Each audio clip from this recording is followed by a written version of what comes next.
के शुरू होते ही सन 1953 से हमें एक घर दिखाया जाता है और ये घर था एलिस का, यानी कि मेरा। तो इस फिल्म में आपको एलिस का कैरेक्टर मैं खुद को बताऊंगी। एलिस यानी कि मैं अपने मॉम डैड के साथ इस घर में रहा करती थी। मेरे अंदर ऐसी पावर्स थी जिससे मैं आत्माओं को देख सकती थी। एक दिन मैं अपने भाई के साथ अपने कमरे में गई जहाँ पर हमारे खिलौने बिखरे हुए थे। मैंने अपनी मॉम को बताया कि ये सारे काम वही बच्चे की आत्मा करती है जो हमारे घर में रहती है। मेरी मॉम जानती थी कि मेरे अंदर एक खास पावर, एक ताकत है, मगर मेरे डैड मेरी किसी बात पर कभी यकीन नहीं करते थे। वो समझते थे कि मैं बस डराने के लिए सबको झूठ बोल रही हूँ। मेरे भाई ने मेरी मॉम को कहा मुझे रात को डर लगता है, तो मेरी मॉम ने मेरे भाई को एक सीटी दी और ये कहा कि जब भी तुम्हें डर लगे तुम ये सीटी बजा देना, मैं तुम्हारे पास आ जाऊंगी। जब मैं और मेरा भाई सो रहे थे तभी हमारे कमरे में उसी बच्चे की आत्मा आई जो हमेशा हमारे खिलौने बखेर दिया करती थी। उसे मेरे भाई ने देख लिया। मेरी मॉम जो उसे सीटी देकर गई थी वो फिर उसे कहीं पर भी न मिली। वो डर से चिल्लाने लगा था।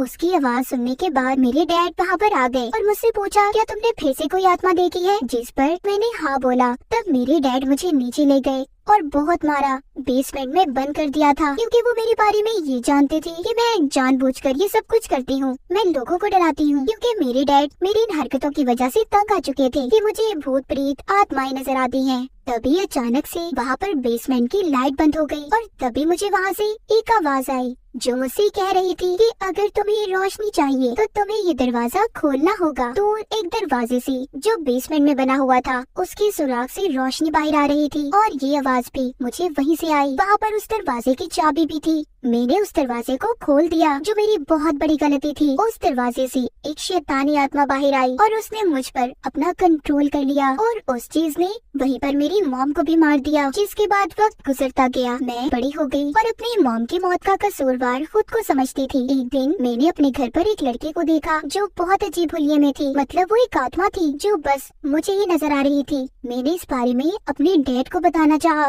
मगर हमेशा की तरह उन्होंने मुझ पर यकीन ही नहीं किया और मुझ पर हाथ उठाने लगे। तो मैंने भी अपने डैड का मुकाबला किया और फिर मैंने अपने घर से जाने का फैसला कर लिया था। मैंने हमेशा के लिए अपने डैड और भाई को छोड़कर अपने घर से भाग गई। इसके बाद कहानी आती है थोड़ा सा बड़े होने के बाद मैं अपने दो साथियों के साथ रहने लगी और मैं उन लोगों की मदद किया करती थी जो भूत आत्माओं से तंग थे, जिनके घर पर बुरी आत्माओं का राज होता था। आज मुझे मैक्सिको से एक आदमी की कॉल आई जिसने मुझे बताया मेरे घर में सब कुछ अजीब हो रहा है। जब मैं अपने दो साथियों को लेकर उस घर में गई तो मैं उस घर को देखकर हैरान हो गई। ये वही घर था जहाँ पर मैं बचपन में अपने मॉम डैड और छोटे भाई के साथ रहा करती थी। फिर मैंने उस घर की छानबीन शुरू की। मुझे वहाँ पर बहुत सी चीजें ऐसी मिली जो मेरे बचपन से जुड़ी हुई थी, क्योंकि कई सालों से उस जगह पर कोई नहीं गया था। वहीं पर मुझे वो सीटी भी मिली जो बचपन में मेरी मॉम ने मेरे भाई को दी थी, ताकि जब भी उसे डर लगे तो वो सीटी बजाकर मेरी मॉम को बुला ले। पर आखिरी बार जब हमने उस आत्मा को देखा था तो हमें ये सीटी कहीं नहीं मिली। अब मैंने उस सीटी की तस्वीर को ले लिया था, तभी वहाँ पर किसी आत्मा ने मुझ पर हमला किया और सीटी को मुझसे छीन लिया। फिर अगली सुबह छानबीन करने मैं एक कैफे में गई जहाँ पर मुझे दो लड़कियाँ भी मिली। मैं उनसे कुछ बात कर पाती तभी वहाँ पर एक आदमी आ गया जो कोई और नहीं बल्कि मेरा भाई था। मेरा भाई मुझसे बहुत नाराज था क्योंकि मैंने उसे अपने डैड के पास अकेला छोड़ दिया था, जो उसके साथ भी ठीक तरीके से नहीं रहते थे।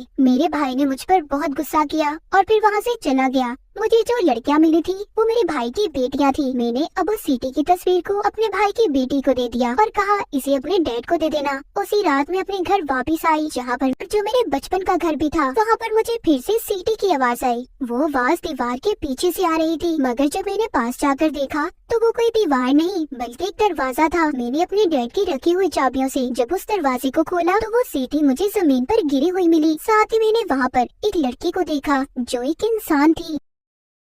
दरअसल जो आत्मा मुझे इस घर तक लेकर आई थी वो अच्छी आत्मा थी जो इस लड़की की मदद करना चाहती थी। तभी यहाँ पर वही आदमी आ जाता है जिसने मुझे यहाँ पर बुलाया था, जो अब इस घर का असल मालिक था, पर उसके हाथ में गन थी। उसी ने इस लड़की को यहाँ पर कैद किया हुआ था। दरअसल बचपन में जो मैंने दरवाजा खोला था उसी में से जो शैतानी आत्मा बाहर निकली थी जिसने मेरी मॉम पर भी हमला करके उन्हें मार दिया। अब उस आत्मा ने इस मालिक मकान पर भी अपना कंट्रोल कर लिया था और उसी ने इस लड़की को कैद भी किया हुआ था। अब खैर वो मालिक मकान हमें कुछ कहता, तभी मेरे एक साथी ने आकर उस पर हमला कर दिया, जिस वजह से उसकी मौत हो गई। अब जब मैं पुलिस स्टेशन गई तो पता चला कि वो लड़की जो मुझे बेसमेंट में मिली थी, उसको पुलिस 4 महीने से ढूंढ रही थी। उधर घर में भाई भी अपनी 2 बेटियों के साथ आता है, जिस घर में वो बचपन में रहा करता था। और ये वही घर था जहाँ पर हर वक्त खौफनाक चीजें हुआ करती थी। वहाँ पर मेरा भाई दरअसल वही सीटी लेने आया था जो हमारी मॉम की आखिरी निशानी थी, मगर गलती से मेरे भाई की बड़ी बेटी बेसमेंट में चली गई और उस पर भी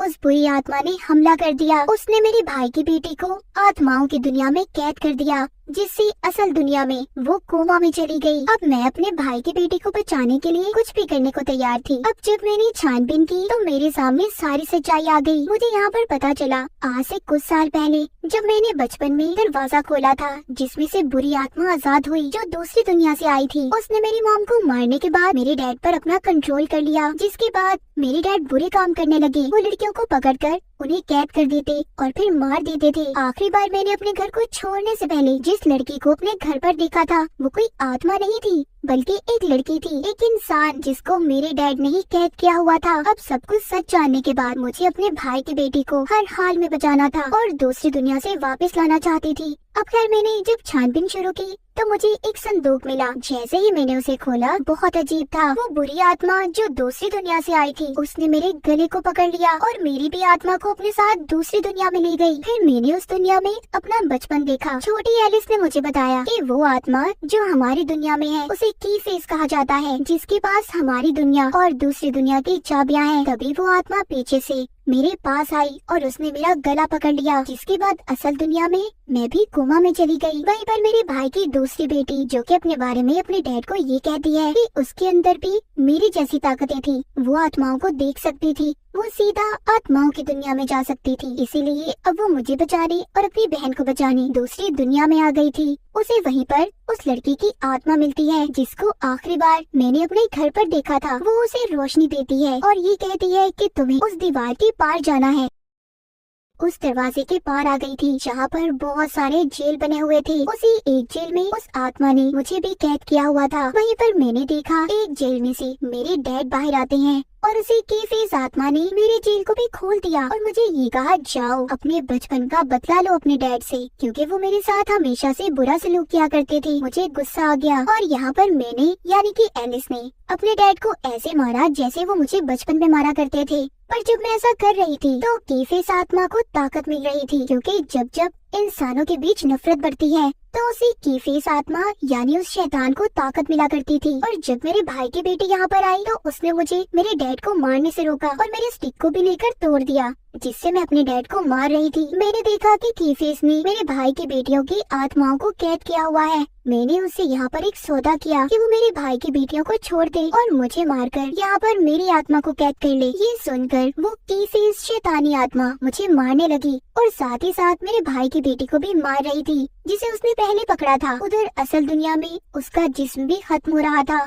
तभी उस दुनिया में जहाँ पर मैं कैद थी, मेरे डैड ने उस की फेस पर हमला किया तो उसने उनकी आत्मा को भी खत्म कर दिया और फिर जिसके बाद उसने मेरे गले में अपनी उंगलियां डाल दी। पर तभी मेरे भाई की छोटी बेटी ने मुझ तक वो सीटी फेंकी जो मुझे बचपन में मेरी मॉम ने दी थी। जब मैंने उस सीटी को बजाया तो वहाँ पर मेरी मॉम आ गयी। उन्होंने उस की फेस शैतानी आत्मा को खत्म कर दिया। अब मैं अपने भाई की बेटी की आत्मा को उसके जिस्म तक पहुंचाना चाहती थी, मगर हमें वहां से निकलने का कोई रास्ता नहीं मिल रहा था। तभी मुझे एक दरवाजा मिला जिसकी चाबियां भी मेरे पास थी। जब मैंने उसे खोला उसके अंदर जाकर मुझे अपने भाई की बड़ी बेटी का जिस्म नजर आया, जिसके बाद मैंने उसकी आत्मा को उसके अंदर भेज दिया। उससे हुआ ये, उसे असल दुनिया में भी होश आ गया। फिर मेरी मॉम ने मुझसे कहा, कभी भी अपने आप को मेरी मौत का कसूरवार मत समझना, और ये कहकर वो आत्माओं की दुनिया में चली गयी। जिसके बाद मुझे और मेरे भाई की छोटी बेटी को भी असल दुनिया में होश आ गया, पर हम बहुत जख्मी थे। जिसके बाद हमें फिर मेरा भाई भी था। मैंने उसे वो सीटी दी जो हमारी मॉम ने हमें बचपन में दी थी।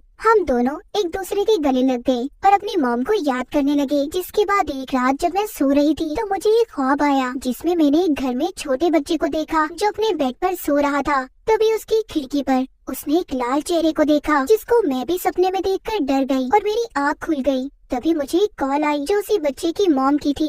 उनका बेटा कोमा में जा चुका था और ये बात अब मैं खुद भी जानती थी, क्योंकि बचपन में उस बच्चे के डैड ने मेरी मदद की थी, मुझे आत्माओं से बचाया था और अब उसे बचाने की मेरी बारी थी। क्या पता उसकी आत्मा भी दूसरी दुनिया में कैद हो गई हो। क्या मैं इस बात का पता चला पाऊंगी? क्या राज होगा इस कहानी के पीछे? तो इसी सस्पेंस के साथ इस मूवी की कहानी यहीं पर खत्म हो जाती।